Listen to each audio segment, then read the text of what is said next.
Welcome to Many Roads Traveled, and I'm Tamara, and thank you so much for watching and joining me on my 30,000 mile road trip from Paris to Cape Town, way back in 1993. So when the internet wasn't available, there was no mobile phones or Google Maps. Traveling was super different back then, let me tell you. So welcome to episode 16. And on today's episode, we are going to be in Khartoum, the capital of Sudan, which is probably best known for the convergence of the Nile, which is the longest river in the world. It's where the Blue Nile comes from Ethiopia and the White Nile from Uganda meet and then go 3,000 kilometers up to the Med through Egypt and Sudan.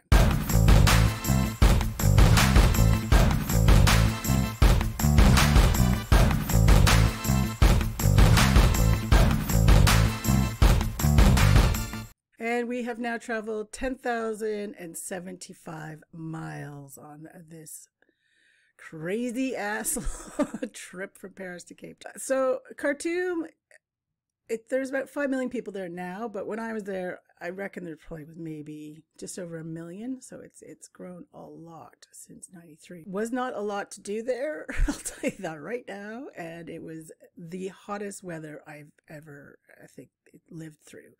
I'd say mid to high 40s plus humidity. So the hottest day ever was, I think, 57 degrees Celsius. It was like living in a sauna. I don't know how the local people did it, to be honest, because we were there for 9 days and that was plenty for me, that's for sure. Yeah, so if you'd like to join me on the whole trip, then yeah, go back to episode 1 and get the backstory and start off with Paris. Okay, so yeah, day 98, we have just gone off the train ride from hell, literally. It was 42 hours. That doesn't include the 22 hours where we ended up going nowhere, but we were on that train for 22 hours. You have to catch the last episode of to find out all about that train journey. And the whole time, especially, and even in Wadi Halfa, we were there for over, I don't know, a week, I think 9 days or something. Yeah, not a lot of food. So this whole train journey, we hardly ate. And we were, by the time we got to Khartoum, it was at 1 p.m. We were starving dirtbags. So dirty because the train windows have no panes, window panes. So traveling through the desert that long, it's just the dust just constantly is coming into your little carriage. It was ridiculous. So we got a taxi to the city center. And of course, now the cheap hotel hunt begins. Because, remember, like, you can just look up TripAdvisor. We had our Lonely Planet Africa book. But again, it was outdated. And yeah. So anyways, we were hunting for hotels. Couldn't find one that was, cheap. And the rest of them just were full. So we finally, after trekking around, sweating buckets, found one for $6 a night, and it just had a ceiling fan. Not great. And so we dumped our bags and we were like, okay, let's get some food, man. Like I said, we're capital city. There's got to be lots of restaurants. Oh, how wrong we were. Again, trekking around, just could not find any restaurants. And if the ones that we did, all they had were these really greasy, deep fried, which they called them fish burgers. I don't know what was in them. And just, cheap, like the cheapest white bread buns you could find. And that's it. Like no lettuce, tomato, nothing, just literally this greasy fish burger on 2 pieces of usually stale white bread. Or they had like deep fried pizzas. Deep fried pizzas. Like, what? Anyway, so we grabbed some fish burgers. Not very good. And it was just like, oh no. Things are not looking much better than they have the last couple of weeks. Anyways, we just, very hot. Just kind of crashed that night. Tried to sleep as best as we could. So day 99, we had like this really greasy fool for breakfast. Now, fool is their local main staple, which is kind of like a bean stew, but they put lots of peanut oil on it. So, I mean, so there, you can get some really good food, and they'll put like, the good food will have like chopped tomato and onions on there too, and not much peanut oil. This was not that, however. It was super greasy, disgusting. So I managed to talk the restaurant owner into just boiling me 2 eggs. Like, please, please, just give me. So he did that for me, which was nice. So then we headed out to the British Embassy because we needed to get letters of recommendation for our Eritrean and Ethiopian visa. And there wasn't a Canadian embassy. So we went to the British Embassy. I mean, I'm half British, but I didn't have my British passport at the time. I didn't get that till I moved to England after this trip, actually. I ended up living there for over 20 years. So anyway, so they were $6 each. So we got those. Then we hunted all over the city to find the French Cultural Building, which apparently the bus station was supposed to be there to go to our next destination, which was Kasala, Sudan. Finally found it. Oh no, the bus station isn't here anymore. Of course it's not. And walking in Khartoum was like walking in a sauna. Like, it was just so ridiculous. Luckily there was trees there and some benches, like, you know, every once in a while, because you could not walk more than a few hundred meters and then have to take a break because it was so hot. It was ridiculous. So then we headed over, found the post office because I wanted to call my mom, because I hadn't called my mom since Cairo, like the first time I went to Cairo. So it's probably about 6 or 7 weeks. And I also had some letters to mail. So get to the post office. It was $3 for $4 for a 3-minute phone call. Now at the time it was about 880 to 200 Sudanese pounds to the dollar. Nowadays it's about 55 to the American dollar. And even now I would suggest exchanging on like what they call the black market. You get a much better rate than the banks. I mean, the banks at my time was like 130, and everyone does it, so it's not a huge issue. So yeah, so I call my mom. The phone rings and some man picks it up. My parents were divorced at the time. I'm like, hello, and he just hung up on me. So I was like, what? So I got them to call back, and he picked up again and hung up on me. So I was like, did I call the wrong number? But I thought it was the right, I thought it was the right number, and so left kind of disappointed and confused about who the hell is answering my mom's phone. Or if it was the right number. So yeah, did get to speak to her again. So then we had to go to this like foreign registration office. So of course we go to where we think it is. No, of course it's not there. Basically, it was been much of a strikeout day completely. And like no reprieve, because then we just go back to our hotel room and it's like literally living in an oven. Now, we is my friend Casey, who I left the trip with. Didn't finish it with him, but we were still traveling together. Also, my rare blood illness had really kicked in badly, so I was super achy, had a really sore throat as well, so not feeling good at all. All my joints were swollen and inflamed. It was not great, basically. And lack of sleep also makes my illness worse, and also humidity, or damp. So those are kind of the worst conditions for me. Anyways, you just got to buck up and keep going.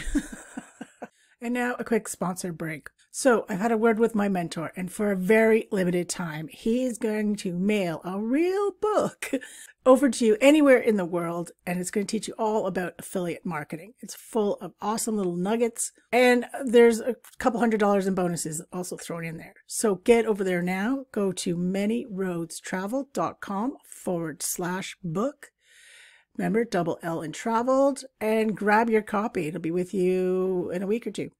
Okay, now back to the show. So day 100, we went back to the British Embassy, got our letters. So picked up our letters, like I said, it was $6 each. And then we headed out to the Ethiopian Embassy to get our Ethiopian visa. Again, another mission to find it, and so hot. Get there. They said, oh no, we don't issue overland visas. The only way we'll give you a visa is if you have to fly into Addis Ababa, the capital of Ethiopia. But then once you're there, you can travel all through the country by land, and you can even leave Ethiopia to Kenya or come in from Kenya to Ethiopia by land, not a problem. But you can't go overland from here, like from Eritrea. Like, are you kidding me? Now, that's the whole mission of this trip. Well, not the whole mission, but one of our big missions was to get from Paris to Cape Town by land, no flying. So we're just like, are you kidding me? Like, what the hell? Like, this just totally sucks. So they did say, well, you might be able to get an overland visa in from Eritrea, but we're not sure. Now, if you've listened to my other episode, you'll find it. You'll know when embassies tell me something, it's usually not accurate. So we were like, oh my God, now what are we going to do? So we decide to hike over to the Eritrean embassy to see if they have more information. Super hot, like I said, 56, 57 degrees Celsius. Like, you can't imagine. If you've never been in that kind of heat, you can't really imagine it. So get there. Oh, it's closed till Monday. Today's Thursday. We're like, oh my God, we are going to be stuck. Because Eritrea was our next country. So we had to have this visa. Like, we could get the Ethiopian one in Eritrea, but we need the Eritrean. So we're like, oh my God, we're stuck in Khartoum like for 4 days. We can't even do anything. And of course, still haven't found any food. So literally we're living off these greasy fish burgers, eggs. I usually could get eggs for breakfast. And fool, which, you know, and bread, which again depended on the degree of how good the food was.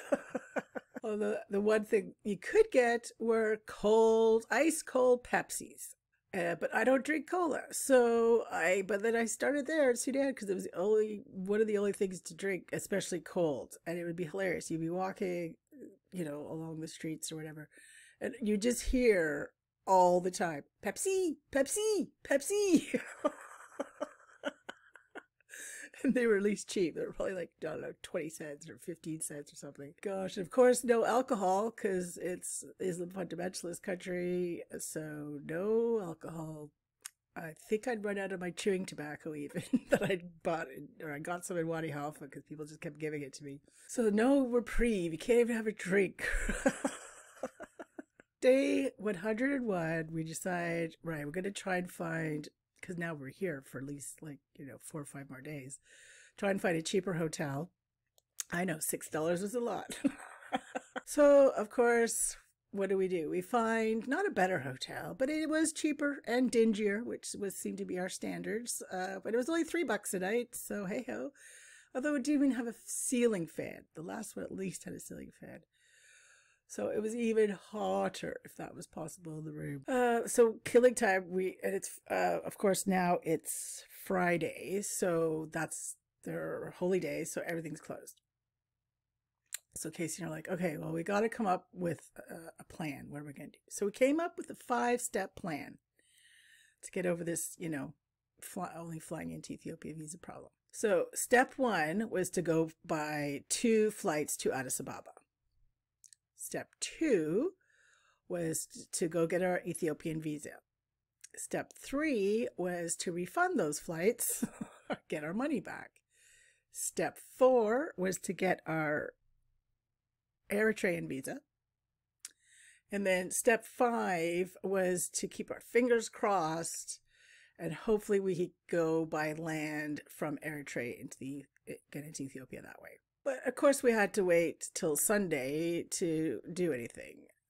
So literally it was just killing time, reading, trying to sleep, eating greasy fish burgers, drinking lots of Pepsi, and playing some more blackjack. I think we got the blackjack game going again. I believe I was still up by about $7 or $8 with Casey, so he was very annoyed at that. And okay, let me just tell you how I had to sleep in this place, right? So, it was very, very super basic room. So it was literally just 2 single cots in there. That's it. Shared bathroom and showers down the hallway. So I would have like a tank top or vest top on and my silk boxer shorts. Go have a shower. I mean, it was only cold water, but even then it was warm. And the floors of the showers were so disgusting, like algae. Literally algae was on them and cockroaches, like big cockroaches, like 2 inches long. around your feet. It was just like, oh my God. And I'd be in my clothes in the shower. And I had like a travel towel, those microfiber travel towels. I'd soak that wet, go back to the room, just lay in bed with this towel over my face, and then try and race to sleep before I was dried. And if I was lucky, I might get 3 hours of sleep and then repeat 3 or 4 times a night. Sounds fun, right? Jesus. Anyway, so day 102, we headed back to the post office, and I mailed some more letters that I had been writing the last day or two. Went to call my mom again, and the international lines for Canada, USA were down.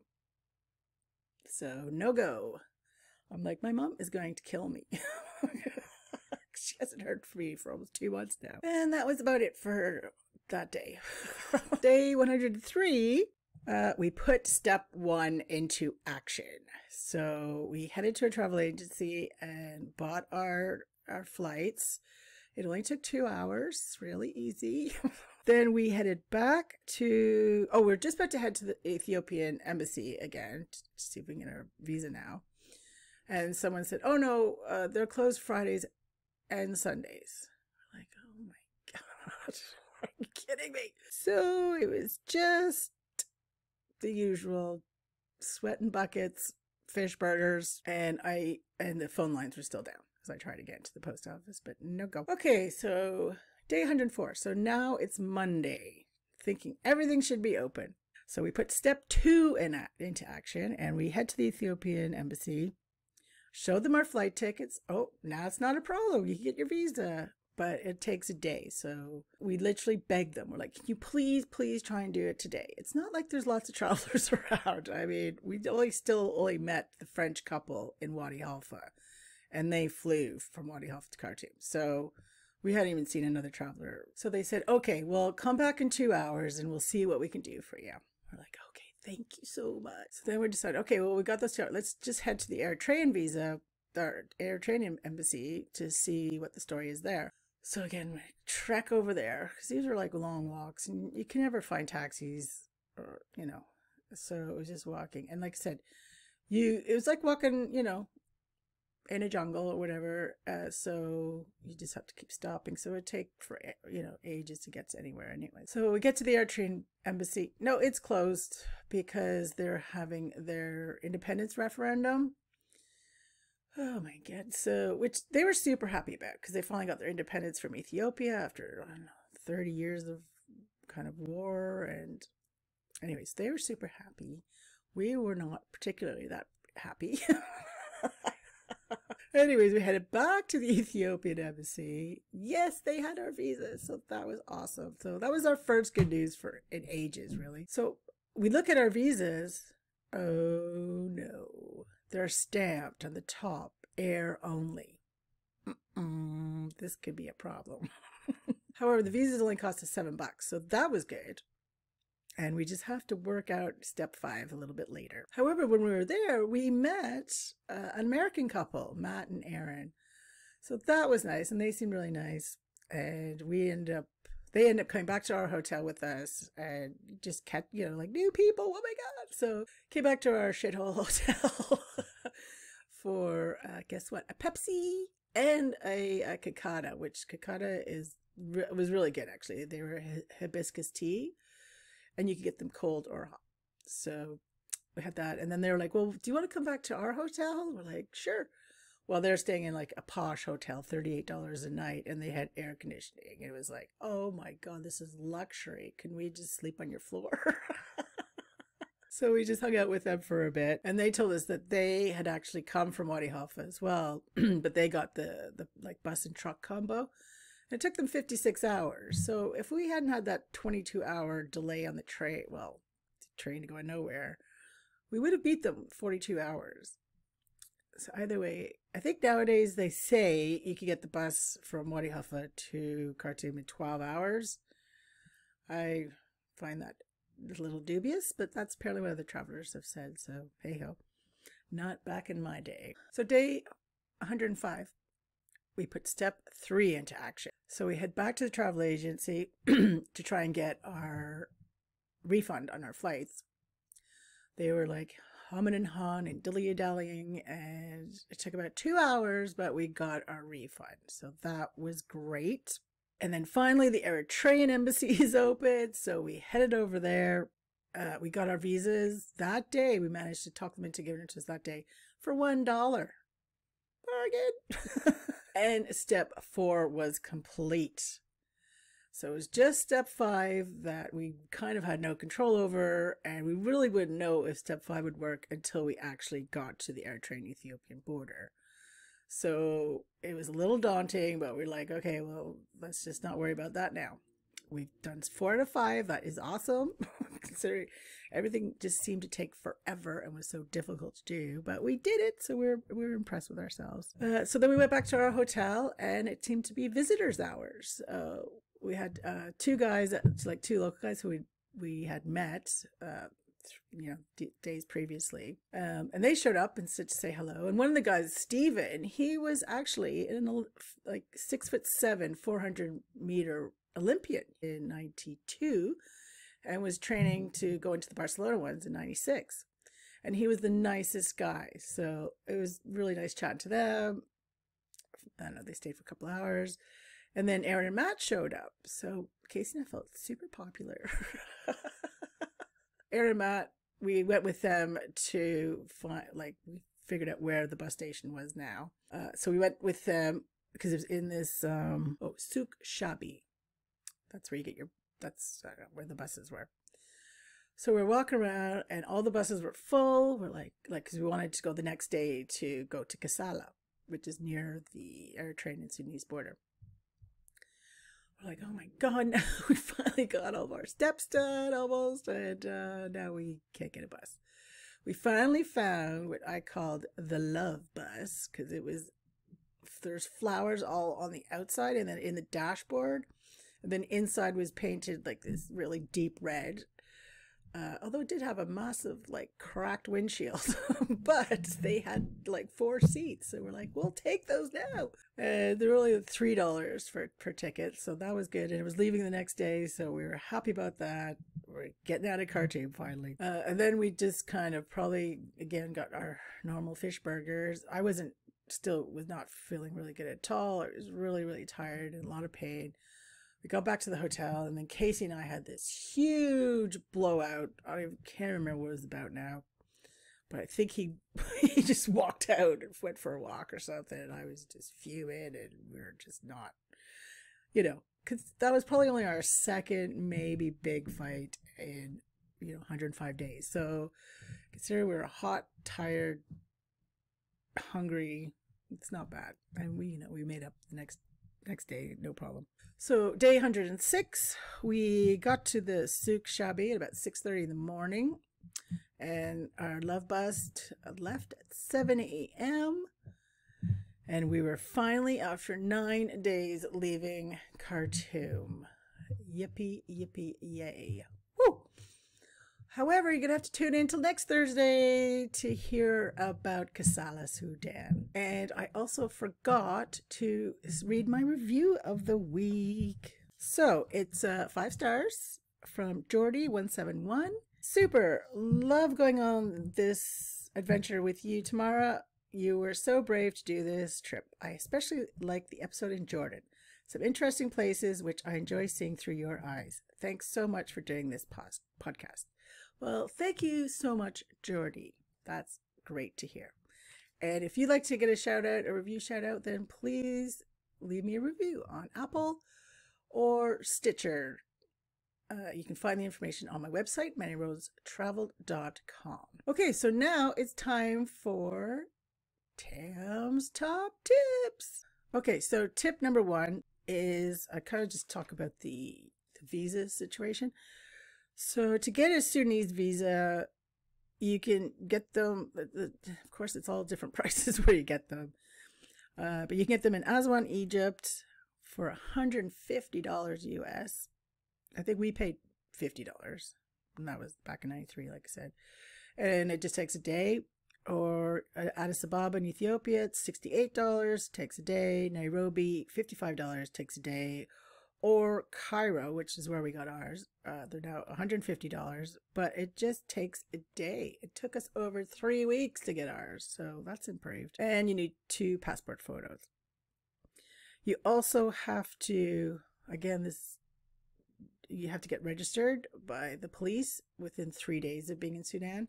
And I guess you can only do those now at the entry ports. So like Wadi Halfa, Khartoum, Port Sudan, Sawakin, which I think it's near the Kenyan border. So yes, if you don't register, then you get a fine when you try and leave, and it could get fined up to $200. So, okay, and then the Eritrean visa, you have to get that before you arrive in the country. And again, just go to an Eritrean embassy, and they're roughly about $35. And for the Ethiopia visa, well, you can get an e-visa online nowadays, or an embassy, and it's roughly about $52. Okay, and tip number 2 would be, yeah, visit the convergence of the 2 Niles, because it's, you know, it's pretty cool. And like I said, the Nile is the world's longest river in the world. So, and I actually followed the Nile. So it's 3,000 kilometers from Khartoum to Cairo. And I went to both the Blue Nile Falls in Ethiopia and the White Nile Falls in Uganda. So that's pretty cool. Tip number 3, which we didn't get to do, but go to the Nubian pyramids. So they were built about 800 years after the Egyptian pyramids were built. So they're a lot smaller, but and it's about where about 50 of them are, the 200 kilometers from Khartoum. But they're supposed to be really cool. Not many people obviously go there. I mean, like I said, not people go to Sudan.